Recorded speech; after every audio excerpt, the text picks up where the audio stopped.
Bagamat tututukan pa rin daw ni bagong Environment Secretary Roy Cimatu ang mga issue sa pagmimina sa bansa, mas uunahin din daw niya ang mga isyung may kinalaman naman sa malinis na hangin at tubig. May ulat on the spot si Steve Dailisan. Steve? Connie, environment o kalikasan daw ang magiging prioridad nitong si bagong Environment Secretary Roy Cimatu. Saka na raw yung mining. Biro ni Cimatu sa unang flag ceremony na pinangunahan niya, nauna naman daw talaga yung letter E sa DNR, kaya saka na raw muna yung natural resources. Prioridad din daw niya yung malinis na hangin, kaya target niyang pababain ang air pollution level. Gusto niya rin daw ayusin ang Laguna de Bay. Pinaaral na raw niya yung mga proyektong pwedeng gawin para rito. Mas bibigyan pansin din daw niya, Connie, yung pagpapatupad ng Clean Water Act. Dapat daw maging malinis yung mga ilog, lalo na yung Pasig River. Sabi ni Cimatu, isusulong niya yung responsible mining, kasabay dito ay titiyakin daw niyang maipatutupad ng WASCO ang Mining Act.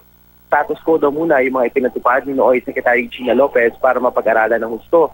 Kahit yung mga sinuspinde at kinansilang mining companies at Mineral Production Sharing Agreement o MPSA ay idaraan sa due process. Sabi nitong si Cimatu, zero tolerance daw siya sa korupsyon, kaya walang strike 2 sa kanya.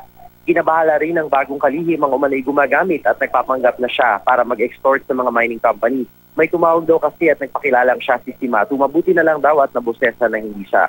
Umaasa itong si Cimatu na magiging maayos ang panunungkulan niya sa DNR. Hindi rin daw muna niya babaguhin yung mga undersecretary at aaralin kung sino-sino sa kanila yung dapat panatili. Connie? Maraming salamat, Steve Dailisan.